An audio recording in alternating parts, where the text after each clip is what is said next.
One. Good evening. Welcome to DFS After Dark, a premium show I do for YouTube members here. I bring people from around the industry onto the show. We talk DFS, content, life, all kinds of good stuff. And tonight, I have a very special guest, someone I've been following on Twitter. I'm guessing a lot of you have been following Greg on Twitter, aka the Coachspeak Index, one of the more actionable and fun things in fantasy football to, pop up this year. So, Greg, welcome to the show, man. Thanks for having me, Pete. Been looking forward to this. Yeah, you look like you're very comfortable here on the couch. Where do you mind kind of a city docs here? What's the background we got there? Yeah, I'm in Vegas. Beautiful Las Vegas. That's awesome. How have you been out there for a long time? I've been here since March of this Hmm. year. Not Awesome. sure if So I'll for stay here. We'll see. where were you before that? I was in North Carolina for a while. Before that, I was in France for like 8 months during the pandemic, and in LA for like 7.5 years before that.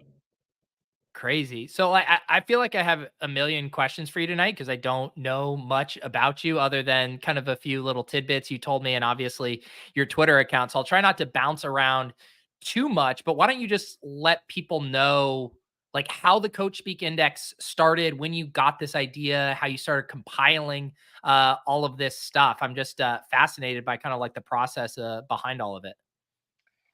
Yeah, I mean, it was one of these things. Like I viewed Coach Speak as the number one problem in fantasy for so long. I mean, really since its inception, and I've been doing fantasy with a co-manager for a long time, and we were just tired of getting rug pulled. And I told him, I was like, man, we should make a list of like coaches that we can trust and coaches that we can't trust. And the breaking point for me was Zach Taylor in 2020 talking about Joe Mixon. Now he's day to day, and then he misses weeks. Then he's on IR, out for the season after week 6. And that was the real like Jesse Pinkman. They can't keep getting away with this moment. And I was like, all right, no one has done this so far. How do I solve this problem? And it didn't take long to realize, well, hindsight is 2020. I'll just go back in time. I'll look at everything that these coaches have said. I'll put it in a database, and we'll go from there. And I mean, these guys have speech patterns just like everyone else. These head coaches aren't poets. They have, I'm not saying they're dumb, but like they have a certain vocabulary set, and much of that is kind of subconscious. And I thought that it would really lead to being able to crack coach speak. And man, like it ended up being even better than I thought. Like I was kind of scared going into it because I knew it was a lot of work to build Yeah. this database. Pete Carroll was the first guy that I started with, and I found his coach speak to be just like so nuanced and fascinating. And as I built this, you could back test it as well. Yeah. And I was like, man, almost immediately building this thing, I was like, this is going to be really special. So what is the process of building the database? Obviously, you're watching the press conferences and any kind of material you can get your hands on. Are you transcribing all of this stuff manually yourself? Yes, yeah, I am. I like the current process right now. I watch all the press conferences. I have a pretty decent eye and ear for detail, so I know what's going to be relevant for fantasy players and for NFL bettors. And yeah, just kind of pick out those things, and of course anything that's related to injury usage and workload, transaction depth chart, all that stuff goes into the database. And originally, when I started this account, I was only tweeting out like actionable information that I would log into the Yeah. database.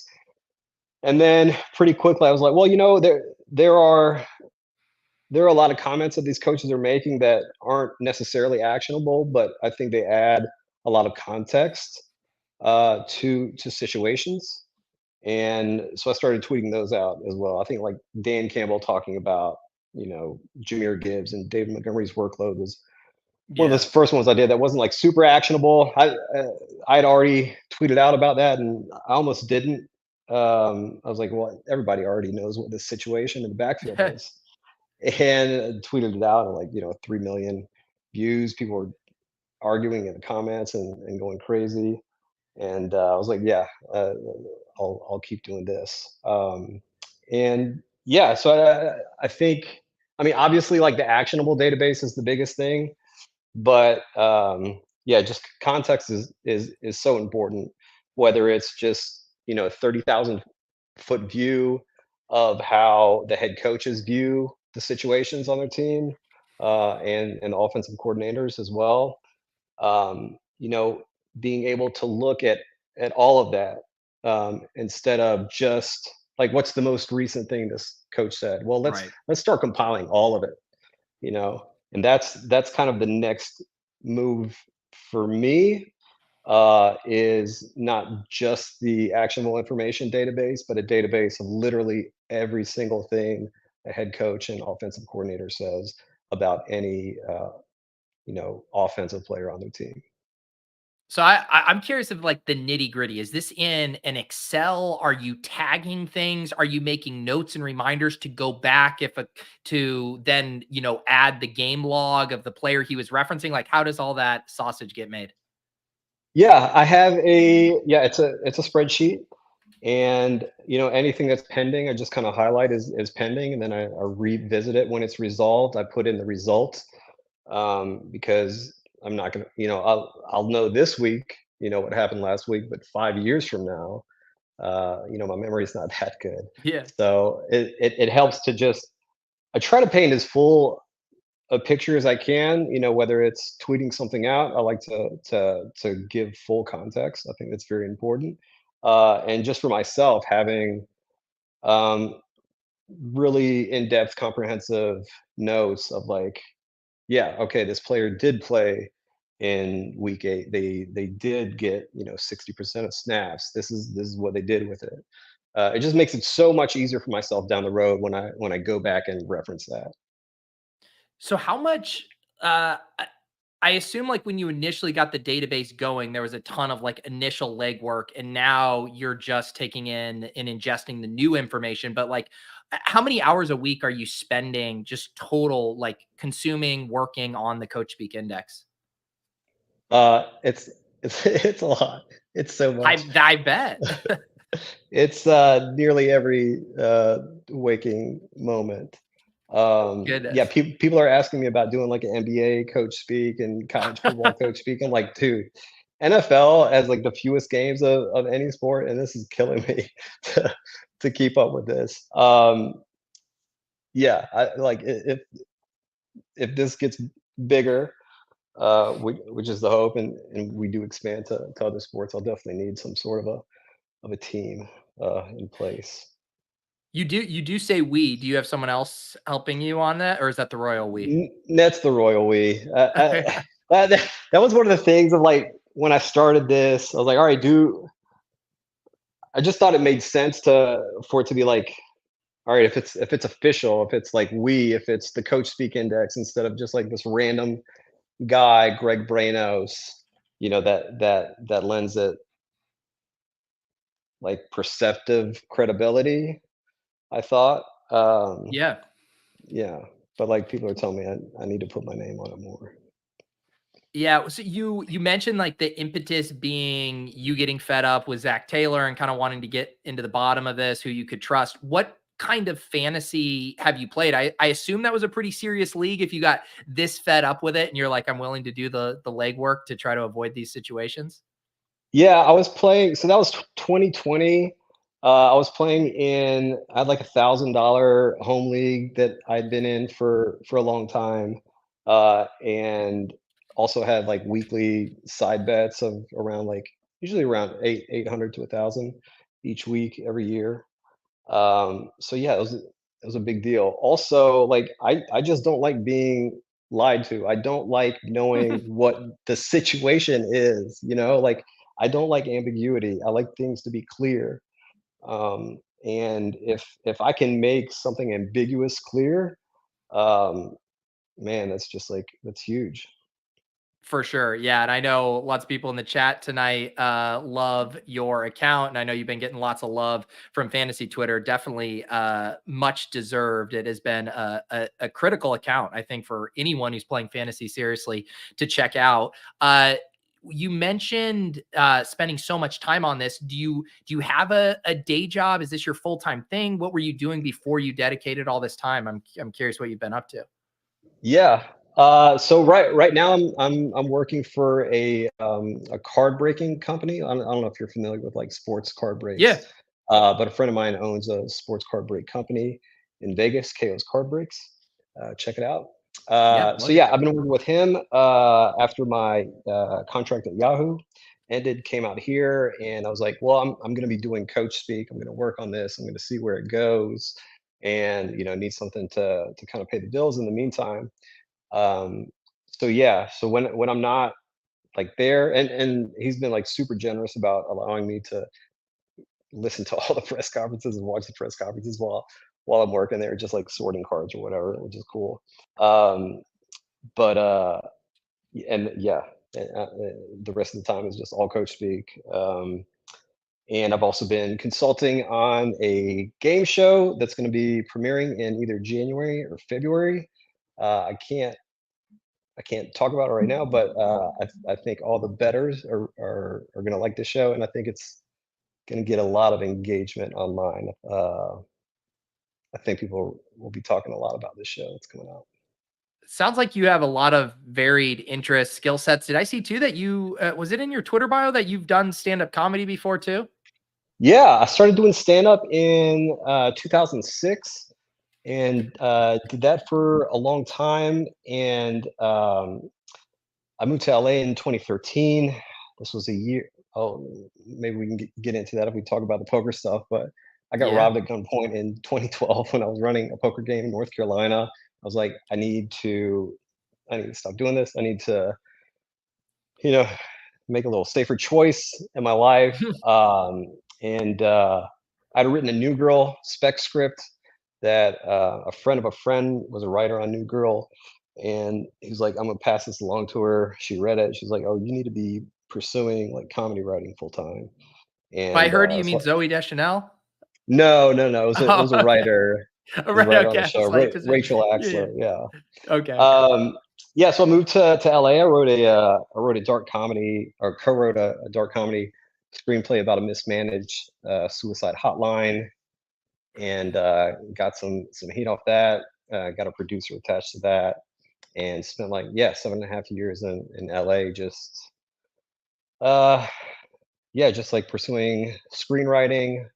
Didn't do as much stand up for me. Like, I need to dedicate my time to like one thing. I have a problem with like trying to, just like spreading myself too Yeah. thin.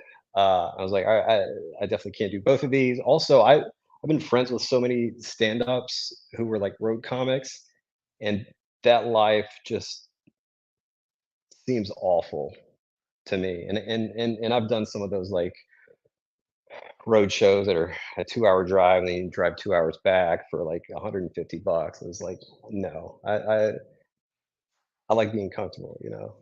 obviously. Well, even like when you're cutting your teeth and doing, open mics and stuff, it's such a solitary endeavor. I did stand up for like 6 months and then I pivoted to improv because I was like, this is too lonely. Like I didn't like it. Everyone just in the back with their notebooks, not laughing at each other's jokes. I was like, I think I want to do something communal because that stand-up life is a grind. That's tough. I actually started in improv and then did stand Oh, up, nice. transition to stand up. Yeah. That's awesome. And so I'm guessing like your background with writing and working on screenplays, stuff that comes with tons of revisions and rigor. I'm guessing that served you well with the coach speak, which requires a ton of writing, I'm guessing.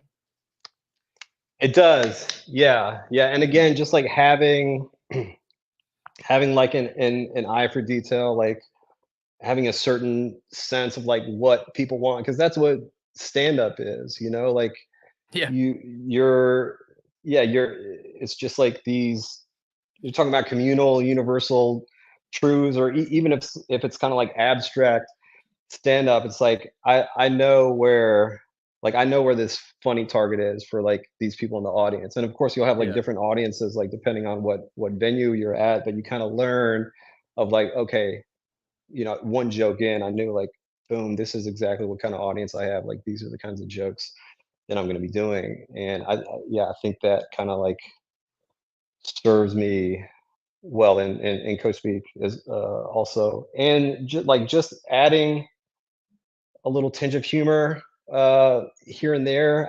I try not to go like too overboard because it's Twitter and like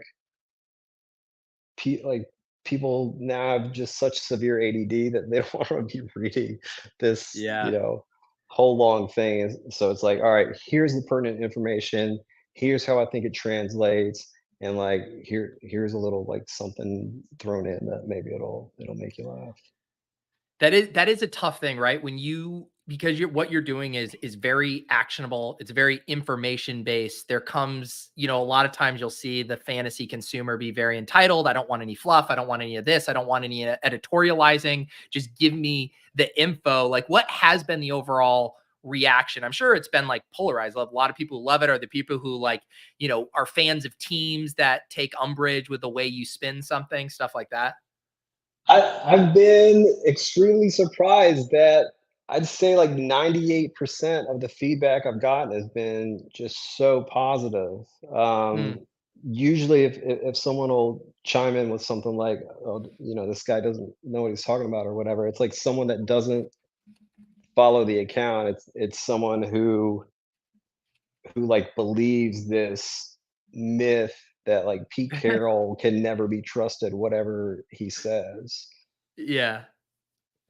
And then you have like the receipts and you're like, well, actually I've graded every single thing he said and he has a X percent accountability rating. Yeah, I actually almost tweeted back at someone the other night, and I think I still have the tweet in my drafts. I'm like, you know what? It's not worth it. This guy doesn't even follow me. Like, whatever. Let him believe whatever he wants to believe.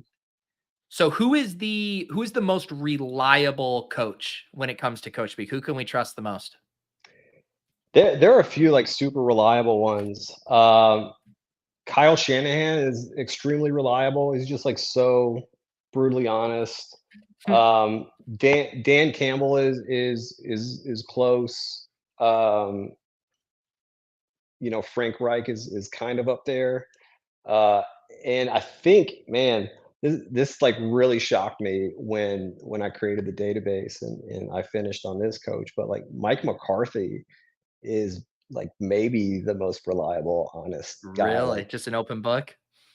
dude, it's incredible. I couldn't believe it. I had to like go back and look through again. I was like, oh my god, this is insane. How like and it's not necessarily like when he's talking about player usage and workload, uh, when he says a guy's gonna have a big year or whatever, or he's gonna make a leap, it's usually just like a small kind of win. It's like, all right, this has to be graded as true, but it's not like, oh, this guy went crazy or whatever.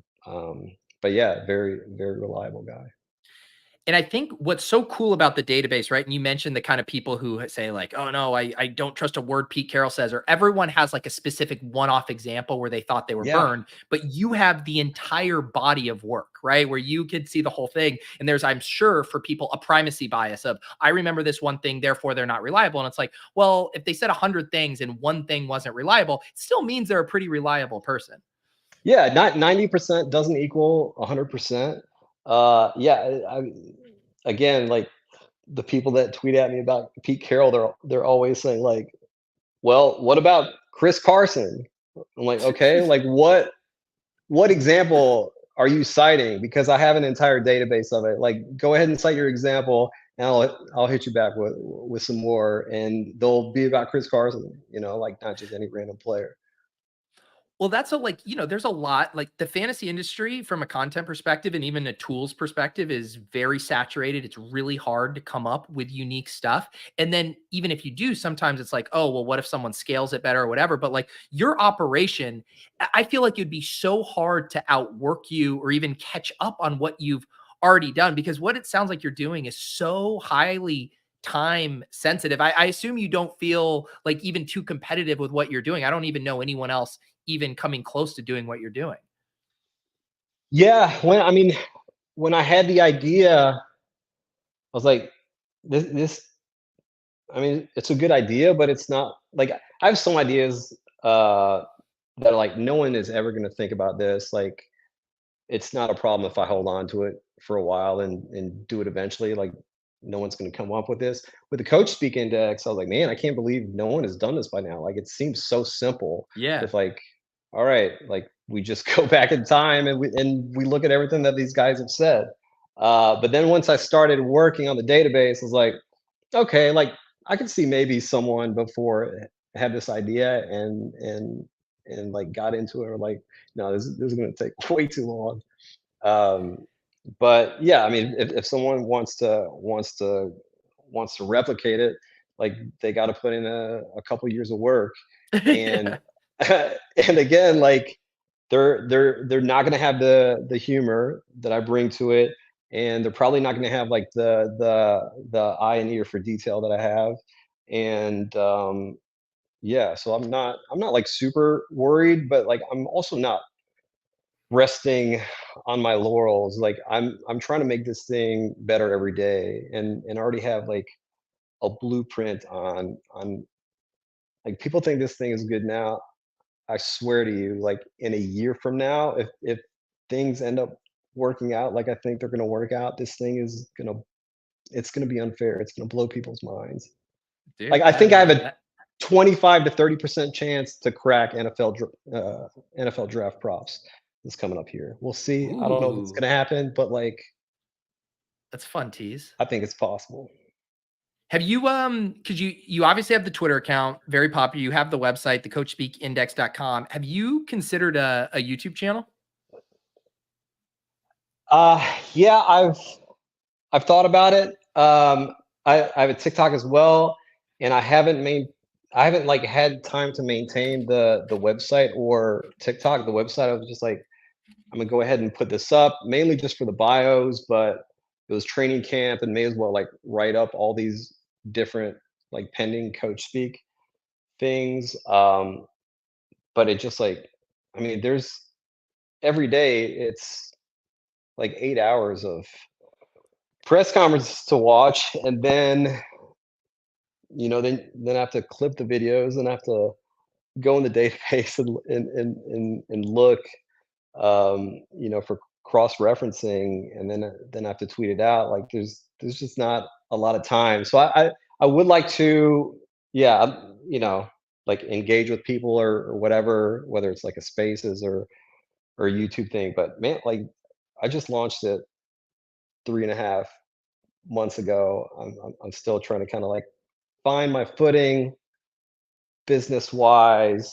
I've got a few companies, who are pretty interested in this, and just like kind of trying to navigate all that all at once. Yeah, the reason I asked about the YouTube channel is because I mean, I'm sure you're aware of this too. Like, there's that whole genre of like body language experts, and that they'll like look at a serial killer in his post interview or whatever, and they pick up on it and they narrate it, and people eat that stuff up. And I was just thinking like a video version too of what you do, where you're kind of like pausing and being like, okay, he said this here, but back on this date he said this, and like you're stitching together kind of the narrative and stopping and starting and doing essentially like a director's commentary on a press conference. I think that would be wildly successful. That's a great idea. I did it to some extent with like the Jonathan Gannon stuff on Kyler Murray. Just kind of like spliced a video together on Twitter of his comments during a press conference. And again, it wasn't anything that was actionable because Jonathan Gannon doesn't really give us actionable information, but that like subconscious, slip of the tongue stuff where he said, Clayton Tune is going to go out there and sling it if he's out there, you know. Yeah. But yeah, that's a great idea. I love it. So, as someone who is watching, 8 hours, 40 hours plus a week of press conferences. Who are the coaches that you get excited to listen to? Like, this will be entertaining, this will be fun. And who are the ones where you're like, oh my God, I can't believe I have to go and listen to this guy again? Uh, Mike McDaniel for me jumps between really fun and really annoying. Yeah. I don't mind saying that. But mostly fun, but like when you're watching every single one of his press conferences, like it can wear on you a little bit. Um, yeah, Dan Campbell again and like Kyle Shanahan are fun and Pete Carroll like those are like three pretty funny guys. Pete Carroll's like super funny in his press conferences, very quick witted. Mike Tomlin is man, he's like so verbose without really saying anything. And I mean, sometimes these things last for just like 30 minutes with him. Like, come on, man. Like, give us the Cliffs notes. All right. Like, And, and I feel I like, gotta put him on like 2x speed. has he always been like, because this year I've noticed he like speaks in these riddles. He had the one about like, we're not urinating on the fire. And then he had the one like, oh, George Pickens' complaints was like a pebble in my shoe. Does he Mhm. always speak in like that weird type of language? Yeah, yeah, he does. I mean, it's like it could be a nice break from some of the monotony of some of the coaches. Um, but I mean, I'm just looking for actionable information, man. Like, come Yeah. on, give me something.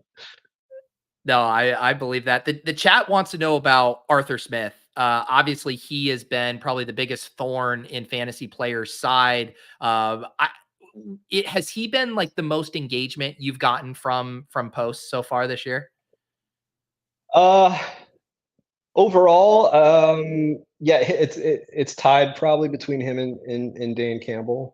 But yeah, I mean, obviously, like the Bijan stuff just plays really well. And I try not to like I hate engagement farming. Like I try not to put out any like clip just for engagement farming. But if it's a relevant clip that I think is gonna do well, then like yeah, I'm putting that baby out.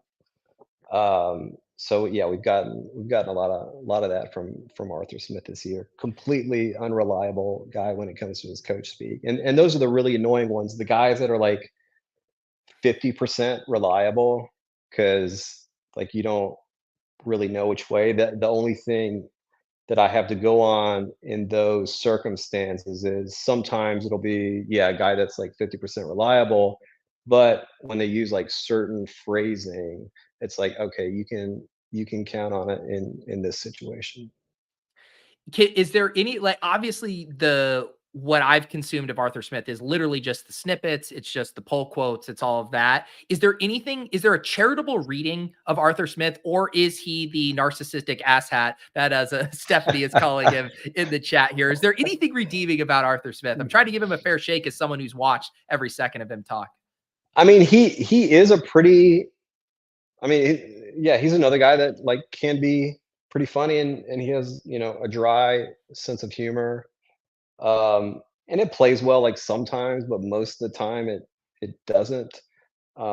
He's just like so antagonistic towards the media, kind of in the same way that like Mike Vrabel is, which like you know makes sense. Like they're cut from a similar cloth and they spend a lot of time together. Um, so like yeah, I mean his whole thing of maybe I'll do a vest switch with Vrabel, you know, when they played each other, when their teams played each other a few weeks ago, like that was a funny little thing. So some redeeming qualities, but as fantasy players, like that's not what we're looking for. Like we just want you to be honest with us. I know. Yeah. That's what I was trying to suss out too, because there is, the element of, he's very frustrating for fantasy, but it'd be one thing if he was just like honest And then it was like, hey, I want you, we all want him to do something else. And at least he's like honest about it. Like, hey, I want to use Tyler Algier or whatever. But it sounds like he's both a pain in the ass for fantasy players and unreliable as a narrator, which is the worst possible combination. Yeah, it's not a good look.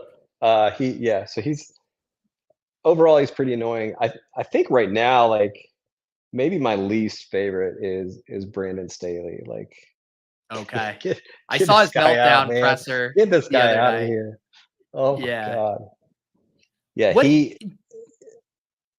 No, go ahead. he in his first year of coaching, very reliable. In his second year of coaching, completely unreliable, which is like a really fascinating turn. And I'm kind of obsessed with the psychology of all these guys, and I think Yeah. that plays into coach speak. And I think he and maybe Brian Dable uh, are just like a certain type of person that when things are going well, it's it's easy to be kind of open and honest and talk about the team and how great they're doing, and we're going to give this guy the ball and this guy's going to be fine. And then when things aren't going well, then it's all right, time to break out the gamesmanship and try to gain an edge in this game where we're a 13-point dog. I got lots of more questions for Greg, but I do want to mention if you are listening to this, this is normally a premium show. We are streaming it live right now for YouTube members on my channel, but I'm going to make this one publicly available if you're listening to this in audio form or on my YouTube channel. If you become a member, we do these interview shows every Saturday night, 9 p.m. Eastern, DFS After Dark. I bring people from around the industry.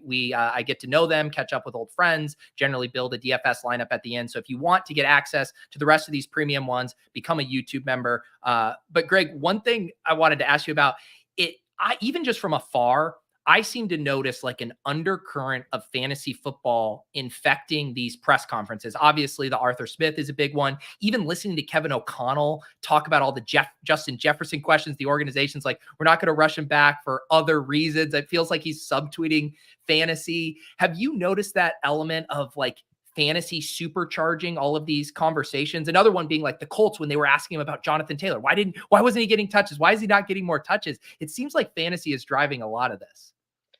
Yeah, it is, but it's also just like, I mean, fantasy goes hand in hand with actual, you know, real NFL football. Like, even if fantasy wasn't a thing, I think that would still be a question of like, why, like, you just signed him to this big contract. Like, why aren't you giving him the ball?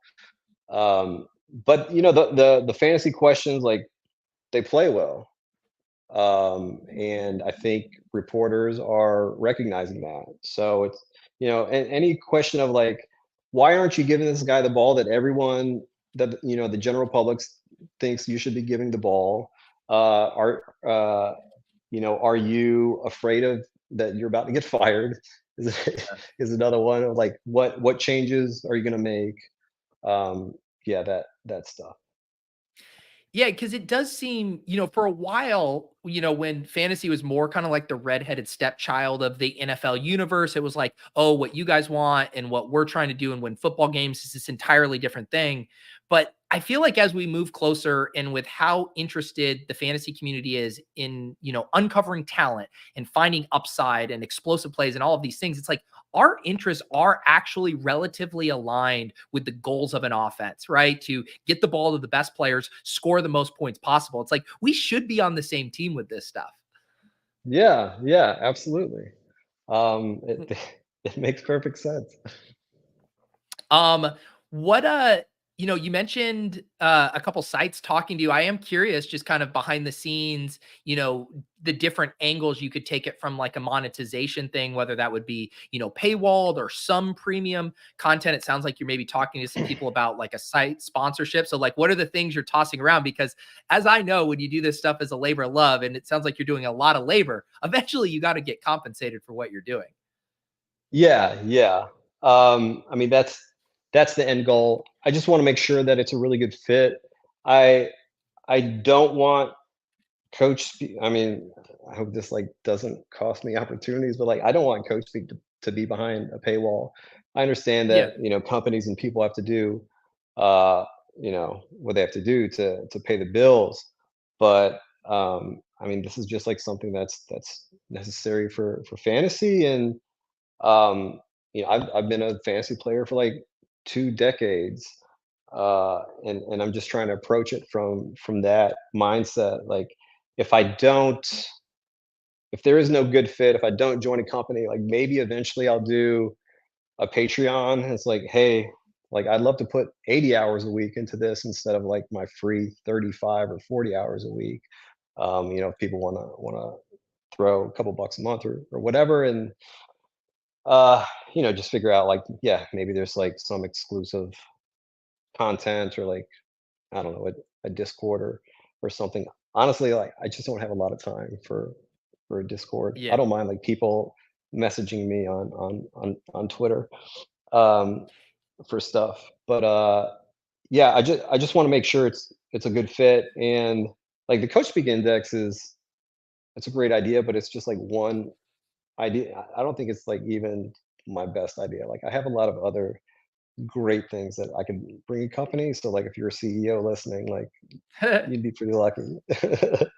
There you go. You got it. No, I do think there's a way where you could kind of have your cake and eat it too, where like the steady stream of new information is publicly available, but then for like the sickos who want to be able to go through every single old archive, or say you did have just like a power rank where you showed your percentages and people could sort by that, or you had the database that people could kind of search themselves. Like I think there's some ways where you can give kind of the people who just want the most recent stuff and keep that public, but then provide even more for the people who really want to dive in and support you. That makes sense. You got a good business Um, mind, Pete.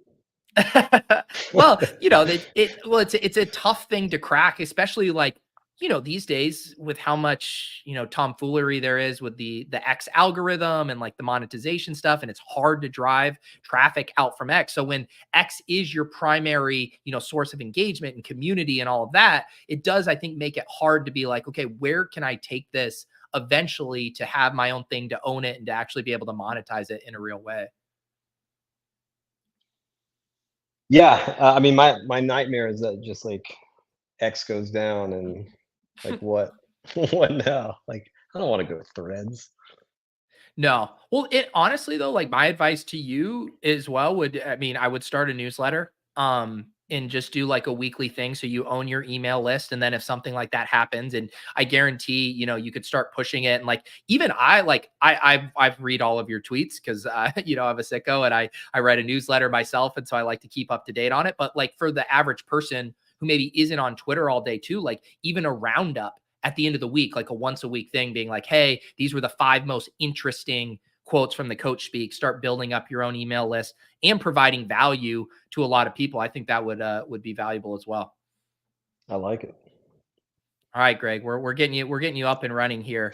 You got all the ideas. I got some of the business ideas for you, and then you can take over the world by next year.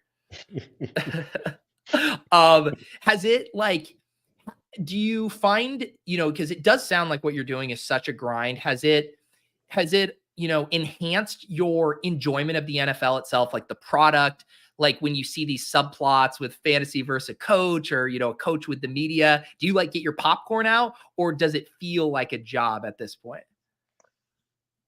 Uh, I mean, it does feel a little bit like a job, but it's never like, oh man, like God, another clip that I have to put out. Like I'm excited whenever these guys give us clips that I can Yeah. post, or actionable information. And it is exciting to kind of see how things play out. Like it's like a sweat, of all right, let's see how Kyron Williams does this week. Like, is he going to get this normal workload that Sean McVay promised? So you get the sweat of without even like having to place a bet.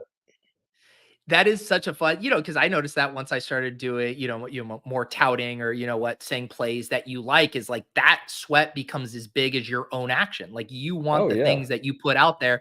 So I guess for you though, like I think of you like I do enjoy your commentary, and especially kind of when you're gently nudging us to like, this is going to happen. But also, one of the things that's so awesome about that is like you're just presenting the information and you are cataloging what did or didn't happen. Like at that, like in that way, it's very unbiased. But because we are in a forecasting sport and everything is predictive by nature, like you do want to know, how can I apply this to the future so we are making educated guesses. I think it just puts you like in that interesting territory between providing information but also forecasting. Yeah, I try to balance that out, like find that balance of all right, like how much should I in, interject my own like views on this situation, or like do I just put out exactly like here's what the coach said, here's the video clip of it, here's his reliability, and just allow, you know, the people who are better at fantasy than I am to kind of like take it and run, you know, and Adam Levitan Yeah. or you know, and any of these guys just like quote tweeting and like boom, because I spent all my time on the coach speak stuff. I don't have time to like go through the utilization Yeah. trackers and like all the really deep dive stuff that I think is necessary for, you know, especially DFS. For sure, and that is really the kind of the rub with all of this stuff. I see Raymond in the chat talking about Kyron. I was just writing up the newsletter for Fantasy Life tomorrow, and I was looking at that McVay quote where he was, I think, asked about, hey, will Kyron approach his 90% snap share that he did before? And he was kind of like, 95% is a lot, might be a little bit more hot hand or whatever. Did you have any read on Sean McVay as it pertains to Kyron's workload coming back? Yeah, well, so the reporter asked that question about like, is he going to be going back to his 95% snap share? But that 95% snap share was in week 2, and he got 100% in week 3. But then in week 4, it went down, I think, to like the high 70s, and that's also when he stopped playing special teams. Hmm. So you can already see that McVay and his staff kind of started managing him in week 4. Uh, I think that's when they like kind of realized like, okay, this is our dude. Obviously, because like they played him like crazy the past couple weeks, but you know we might need to take care of him a little bit more because he is a little bit smaller in stature, and they're asking him to do a lot. McVay hasn't been great about, you know, load management in the past. Like, you know, Cooper Yeah. Cup got injured last year when that game was like so well out of hand. So I think he realized that like in week 4. So that's why I added so much context to that tweet of like, okay, actually, you know, this is what McVay's saying about the 95% and take some snaps off, but they were already taking some snaps off. When you like, what is your process for making sure you don't miss any press conference? You just have insane bookmarks? Do you know that they're all going to be up on a YouTube channel? Like, how do you even go about curating all the things you need to watch and being even notified when something new pops up? Do you know the exact schedule when each coach is giving their press conference? Do you watch them live? I'm fascinated by all of this. So I'm subscribed to all the teams' YouTube channels, and they, you know, I'll get notifications of, um, you know, sometimes it'll be live. Like some of the teams do, you know, a live press conference. Some of them don't post it until like an hour or so after the press conference. Um, I like to watch live when I can, but you know, starting at around 10:30 a.m. Pacific time. Um, a lot of these press conferences start happening at the same time, a lot of overlap. So in that situation, I just keep in mind like, okay, what are kind of the hot button fantasy issues this week? Like, what are the situations that I really need to keep an eye out for? And I'll go to that. So like if it's an Arthur Smith presser, like I'm watching that one first. Yeah. If it's Mike McDaniel and somebody else, I'll usually watch Mike McDaniel's first, because there's actionable information to be gleaned from him, and there's also just like funny clips of his, you know, to put Yeah. out there. Yeah, Mike McDaniel's definitely the media darling. Although I can totally see what you mean when you said earlier how watching every single second, like again, we see the highly manicured thing, like here his opening remarks at the press conference in Germany, and he makes the joke and blah blah blah. And it's like, but if he's getting all of these joke shots on goal and he's missing and he's forcing it a little too much, I could see how that would Yeah. be annoying at times. Yeah, and I don't know if it's just as viewing it through the eyes of a stand-up is like, all right, come on, man, like it's not that funny. Like that's a little hack. um, but hey, man, like he's just being himself, and you got to respect that. Yeah, and you get to grade coaches on a curve, right? Like he's very funny for a coach. Is he funny for a Yeah. stand-up? No, but on the coach curve, he's pretty funny. Um, what what's your viewing habits on a Sunday? Are you just sitting back and watching Red Zone, or do you find yourself in kind of like work mode? Are you like interesting on what the coaches say to the sideline reporters during the game? Like how deep are you getting into it on an actual Sunday? Great question. I go down the street here to the Orleans Nice. Casino, to the sports book, and I'll settle in and I'll watch. I usually concentrate on like 3 games, maybe 4 games.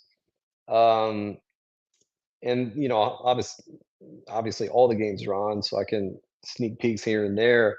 But I like to watch just like every single game. So I'll concentrate on three, and then I'll watch the afternoon slate, 3 or 4 games, and then throughout the week I'll go back on the NFL app and uh, and watch the condensed um, copy of the games. But after the early slate ends, I just put in my AirPods and just start pulling up the live, post game press conferences, and I'll just have those on, listening to them while I watch the games. Yeah. Wait, did you have any thoughts on what was it, the Carissa Thompson controversy from last week, saying sometimes she just makes up a coach interview if there was nothing good there? Yeah, seems a little unprofessional. Um, you literally have one job, and, and you're not doing it. It's not like, I don't know. I guess it's not the worst. Yeah, it's not the worst thing in the world. Maybe not even in the world of journalism. But man, it just makes every journalist and reporter look bad. Like it's a blight on all of them, and you just got to realize that. And just like that, I don't know what this human desire is for people once they go on like a Barstool podcast or whatever, to be like, I'm gonna show them that I'm cool too, and I'm Yeah. gonna give them a piece of information that I shouldn't, Well, the and reason gear I myself to asked you them. about that is because I feel like the work you do, like, shows the path of how context, can make even really bland press conferences or coach speak interesting or relevant to the audience. And if you had done your research on, okay, this coach has been saying this, and even if he doesn't give you anything, you could then give the context of, well, earlier at his press conference this week, he said he was going to give Travis Etienne more touches, but we're sure seeing a lot of Tank Bigsby and Dearness Johnson today. Like, I think you could use that context of what the coach has done to actually deliver really interesting sideline reports. Yeah, absolutely. That's a great point, and let's talk about context for a Yeah. second. Um, and this is why I believe the Coachspeak Index is just like so important for fantasy, because if I don't know if it's a result of like media companies downsizing, and like there just aren't enough people in the newsroom, or just like the aggregation age now. But such a disservice is being done to fantasy players on many of these like headlines that are being tweeted out on these stories of like what coaches are saying, just like taking a small snippet, or just 3 words maybe that a coach said, and like tweeting that out in a headline, when actually when you watch the press conference or like you read the entire quote, the coach is saying the complete opposite thing of what is being tweeted out. And in so many instances, fantasy players would be better served by like not even having read that, because now like they believe the coach's intentions were this certain thing, and then they see that it plays out in a different way, and then they're like, this coach is a liar. Well, no, the coach, like if you had the entire context, you would have seen that actually he was telling the truth in this case. Um, so yeah, that's like kind of my pet peeve. I've seen a lot of that. It happens a lot when coaches will say like, "Oh, we're taking it day by day with this player," and Yeah. then an account will tweet out, "Sean McVay calls Cooper Cup day to day." It was like, no, saying a player is day to day is a completely different thing than saying like we're taking a day by day approach with them. There is such a fascinating, and I know you've been doing a bunch lately with Pete Carroll and JSN, and I do think it's a fascinating one just because JSN was such an incredible prospect. You mentioned Pete Carroll being a very entertaining narrator in general. And I always get like the vibe that it's not even that I think he's like lying or bullshitting. It's almost just like the way his offense is run. It can't give us what we as JSN fantasy managers want. Like it's like, oh, it's just so easy. Just give him a 25% target share. But the way Pete Carroll runs his offense, and he's always run it that way, it was like we also kind of knew that this is how it's going to be. Like, what is your thoughts on the JSN stuff? Yeah, I mean this is like the beautiful thing about fantasy and just like coach speak and all this. Like, yeah, it works in concert together. Like a coach can be telling the truth or like believe what he's saying, and like the results don't come to pass. Yeah. um but like it's not necessarily his fault, and that's one of the reasons why grading with the reliability ratings and stuff, like I take all of that into account, and one piece of coach speak will be graded or weighed more heavily than another. But with the JSN situation, um I mean, I've been watching all these Pete Carroll press conferences for weeks, and for the last few weeks. I mean, he's been just constantly harping on, we got to fix our third down offense. And, you know, when I tweeted out what he said about JSN, that's why I added all that context about their third down offense and how many plays per game they're running. Because when you're an efficient offense and you're sustaining drives, like that's more plays per game, that's more opportunities. And so that helps everyone out. But if you're going three and out, three and out, three and out, and they rank 30th in third down conversion rate, like just above the Giants and Jets. That's it. Um, like it's hard for any of your players to be fantasy relevant in that case. But I do think that, I mean, he loves JSN. He loves his blocking.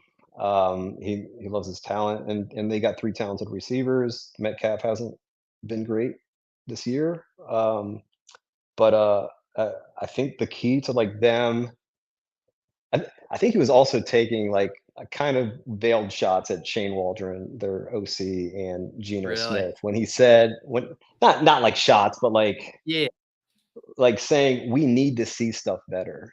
Like, okay, well, who's he talking about there? Well, yeah, that's Right. Geno. That's the quarterback.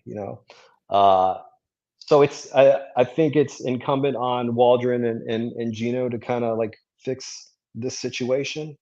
And I think JSN could be part of the solution there. Um, but man, like we'll see. We'll Again, like see. he could be telling the truth, and maybe JSN, isn't super fantasy relevant. And like, what is, him saying that JSN is going to get more chances? All right, like, one more chance a game. Like, how do we grade that? Right. Yeah. You know, Where does Where does Sean Payton and Marvin Mims fall on this? Because that's another one. Every single week, Sean Payton got to find a place for more touches for Mims, got to get him more involved, and then it never seems to happen. Yeah, you know that Coen Brothers film, A Serious Man? Yeah. Sean Payton is an unserious man when it comes to Yeah. player usage and workload. I mean, he's been saying for like literally months, we got to get Marvin Mims involved. Like, you know, you're the head coach of this team, right? Like, we're not even asking for 10 targets a game or whatever. I mean, his thing about when they asked him about it one recently, he's like, I'm staring. I was dying laughing when he said this. This was like a conference call. Like you couldn't see him, but he said, they asked him about Marvin Mims. He said, "Well, I'm looking at his number on my notepad right now." And Yeah. he had said that same thing like about a month earlier. He was like, "Oh yeah, we'll go and talk about third down tonight." And I've actually got his name down about someone that we need in. Like, how this is such like an Andy Kaufman bit that he's pulling that he's pulling on us. Um, And it's like, so bizarre too because like Sean Payton has been a my guy kind of guy, and it's like he traded up to get Marvin Mims. I thought he was his guy. He brings in his Saints guys, his Adam Troutmans over there. He tells Samaje Perine in free agency, "Hey, come over here. You can be my Mark Ingram to the Javonte Williams." And it's like Samaje Perine has a very bit role in the offense. Marvin Mims is not being used. I'm like, at the one thing I thought you were, Sean Payton, was a my guy kind of guy, and you're not even doing that this year. yeah, it's mystifying. But again, like I think he's like 45%, 50% on reliability Jesus. rating on usage workload coach speak. Yeah, I just like again, he's one of those annoying guys. Like you have no idea which way it's gonna go. And that's one of the things of coach speak is like it's great when I'm able to say like, all right, Dan Campbell is saying that Jameer Gibbs is going to get more touches, 80% reliability rating. Like, go back and look at what he said about these other players getting touches. And then a guy like Sean Payton says, we got to get Marvin Mims more touches. Like, I can't, like, what can I recommend in that situation? All I can say is like, you can't believe this guy. Like, maybe it Yeah. happens. Like, that'd be great, but um, you know, uh, best I can do is say cross your fingers. I fell for it one last time coming out of the bye. I think it was that game against Buffalo on Monday night. And he had said it. And you traditionally see the rookie bump coming out of the bye. He's been saying it. I was like, all right, I'm going to buy into. Then nothing. A couple end arounds for like -7 yards. I was like, all right, fool me 19 times. I'm done, Sean. I'm done buying into this. Marvin Mims is dead to me for this year. Yeah, he's um, he's dead to Sean Payton too. Jesus. Not to do too hard of a left turn here, but I do have to ask about your background. Even before doing stand-up comedy and script writing, you told me that you grew up in a cult. Is that accurate? I did, yeah. In North Carolina, I was born in France. We were living in France, then we moved to North Carolina when I was 4. My mom had been involved in this like Pentecostal church in France, and then we moved to North Carolina. We were on our way to Charlotte, and then we stopped in Durham. And my mom told my dad, like, I want to stop at this Pentecostal church here. And we did. And we ended up staying in Durham. And it wasn't like a compound, like commune kind of cult, but it was just like extremely oppressive. It wasn't like a God is love kind of church. It was, um, God might come back tomorrow and you're going to burn in hell if you're not right with him. So just like very oppressive, very controlling. We weren't allowed to, fraternize with anyone that wasn't a part of the church. We couldn't listen to any music that wasn't like the church's music. We couldn't watch Jeez. TV or movies or like we couldn't play, organized sports. Any decision that you were making, you had to bring to the pastor, and like he would make the decision for you. Um, so yeah, it was kind of rough. My dad was not a part of it. So it was my mom. My dad would work like 80 hours a week, breadwinner, and then my mom just like kind of controlled everything else. And so myself and my two older brothers were in it, and like there's never any question of like, do we have to go to church? It's like yeah, we're going to church, and like never asked like, do we have to go to church? Like, if you're sick, you're going to church, and they'll pray for you. Um, but yeah, it was. I I got out of it when I was like, I started getting out of it when I was 20. Made kind of a clean break at 21. Resented my mom for a while for like not kind of allowing me to have a, a normal Yeah. childhood where I could, listen to Lou Bega or whatever. Um, but but looking back on it now, like and I'll tell you some cult stories in a second. But like looking back on it now, like this, I wouldn't wish it on anyone. I wouldn't raise my child in that way. But like I don't blame her for that anymore. Like she was doing what she thought was right. Like she was doing what she thought was best. So like, yeah, like no, I don't What resent her at anymore. at what age did like the disillusionment start to hit of like, wait, maybe this isn't normal. Maybe this isn't just for me and this is being forced onto me. Cause I assume like the psychological, I don't know, turmoil of having to like unpeel all of those layers is really, really hard. Well, that's the thing, Pete, is that you're never allowed to question that. Like once that, if that question ever pops into your mind, like that's the devil talking to you, and like you have to immediately repent and like pray for an hour. So like you're not like they're it's they control you, like they control your way of thinking by saying like, if you think of not going to church, if you think of leaving church, like that's the devil, and you're going to hell. Um and it was like harder,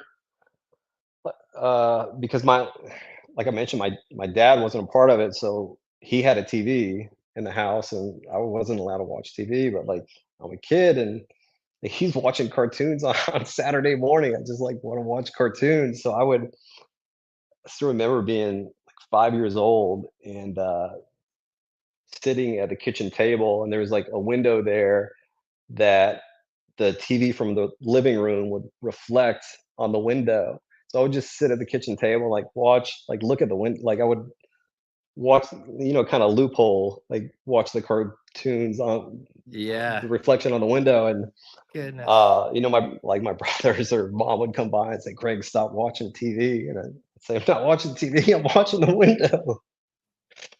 That's Um, wild. yeah, and so comic books were kind of a gray area. They never preached about comic books, so I guess I've always been a loophole guy. So I just like started reading comic books. I was a really really big Batman fan, and I still remember when I was 7, and the original Batman, Tim Burton Batman movie came out in 1989, and we would be, I'd be in the car with my mom, and we'd be going to church or whatever.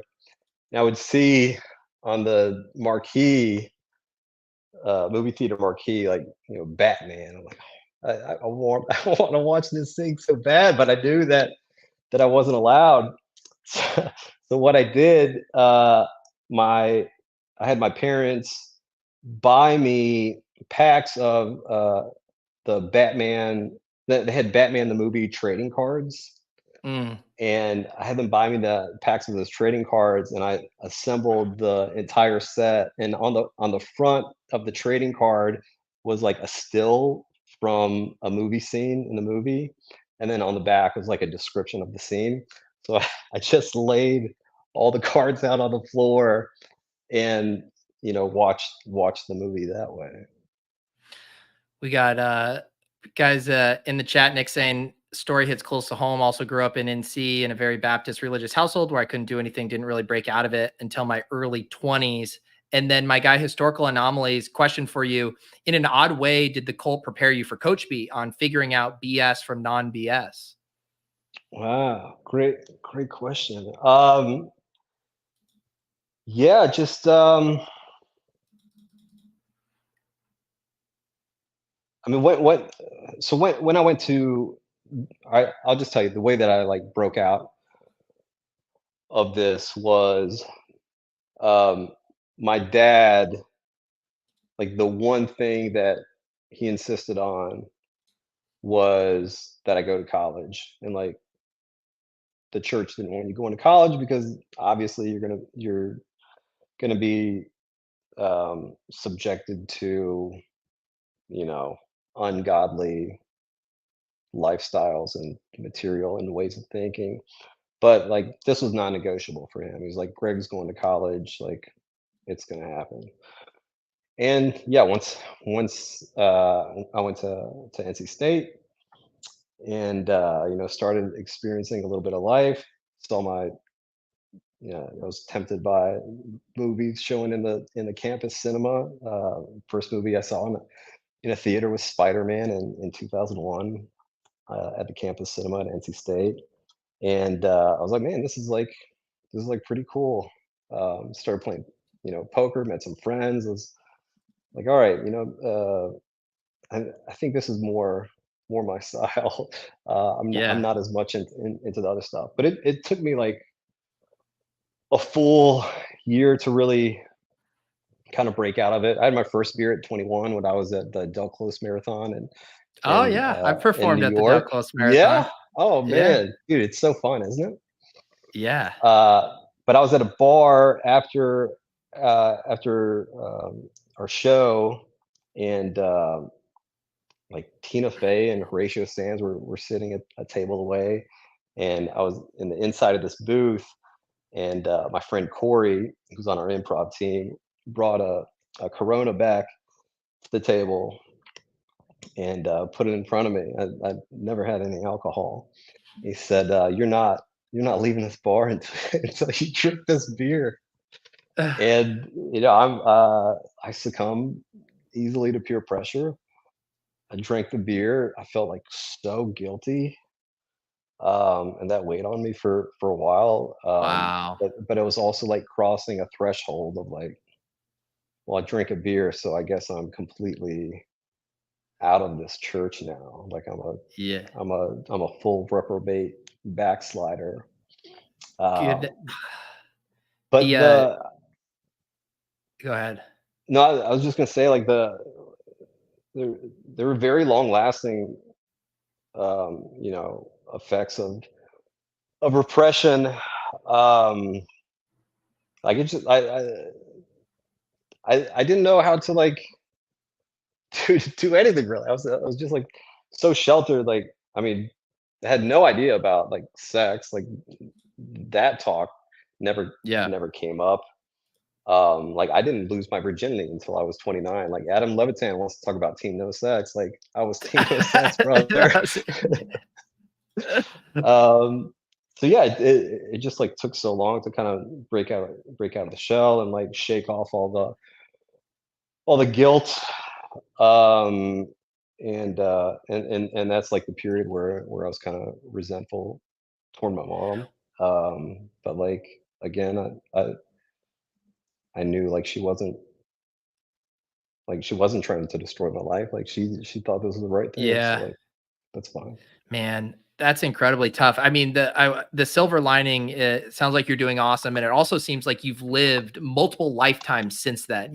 From hearing you Mhm. do comedy and screenwriting, and then venturing into poker and the world of sports. It seems like you've made up for lost ground, at least, and it obviously doesn't, fix that you lost all those years as a child, but it seems like you've made the most of your life since then. Yeah, like if I had it to do all over again, like I'd be fine with it turning out the same ways. Like I'm very happy with where I am now. I don't know if if I had like a normal life growing up, like I probably wouldn't have this same like sense of humor and outlook on life that I have now. Yeah, I'm good with it, man. Yeah, no. Well, I've very much enjoyed talking to you tonight and getting to know you more. Obviously, people got to check out the Coachspeak Index. I got a link to the Twitter. I'll put a link to the site as well. Is there anything else that people can do to support you? No, just like follow. Great things will be on the way, like I said, in the next year. Yeah, maybe some more projects, and come find me on Twitter. Yeah, no, I'm excited. Some of the stuff you teased there, it's obvious to see like the potential for it and how that could be used for more stuff even beyond fantasy, like you said, betting. So I'm very excited for what you got up your sleeve. Yeah, man. That's to us. There you go. There you go. Well, this is Greg, aka the Coachspeak Index. Really appreciate him spending his Saturday night here on DFS After Dark. Like I said, if you're listening to this is a weekly show I do for YouTube members, but I wanted to make this one public for everyone because I knew everyone would be interested in this. And Greg has such a cool story and truly like the hit fantasy thing to emerge this year. And there's all kinds of great work being done, great content, great research, but yours felt very unique and inventive and actionable, which that's really hard to do by 2023 to come up with something that original. So kudos to you and all your hard work. Thanks, man. So thankful for all the like amazing comments that people have sent, and like the reception. I wasn't sure the fantasy industry would like fully embrace this. I thought like maybe some people might see it as a threat of like someone coming in and building this new kind of niche. But like it's been nothing but like incredible. So like thanks to everyone that's followed, and thanks to like everyone in the industry that's shouted out the Coach Speak Index, and thanks for having me on, man. I appreciate it. Yeah, for sure. Follow Greg. And if you go to the Coach Speak Index Twitter, you can follow Greg's link is in that bio as well. So you can just quickly tap both of those and support Greg. Appreciate all you guys hanging out in the chat tonight. As usual, I'll be back here in 12 and a half hours for our cram for the week 12 GPP slate. That's another show. If you're a YouTube member, you get access to my GPP crams on Sunday mornings. And it also unlocks a private Discord channel within the Deposit Kingdom Discord, the hand builders and opto bros. If you're into DFS, want to cram for showdown slates, for the main slates, all of that good stuff. Greg, is there, to leave us with a little carrot for tomorrow, is there a specific piece of coach speak that you're interested to see how it plays out tomorrow relative to what the coach has been saying leading up to this week? I mean, I'm super interested to see if Justin Jefferson plays Monday night. I'm guessing he's Mm. not. Um, and like, I don't know. I just like feel pretty good about Kyron Williams getting a big workload. That it's not something that I'm waiting for with bated breath. Like I just feel like it's gonna happen. Yeah, I'm with you on that one. It's been interesting to see kind of like his projected ownership for DFS. I've been doing a ton of underdog drafts this week, and you can kind of tell where he's going. Like people are still a little nervous about the workload. So I'm with you. I'm going to buy that uncertainty here and have a good chunk of Kyron tomorrow. But Greg, appreciate your time. Appreciate the chat. Follow Greg on Twitter and at the Coach Speak Index. Hope you guys have a lovely evening. I'll see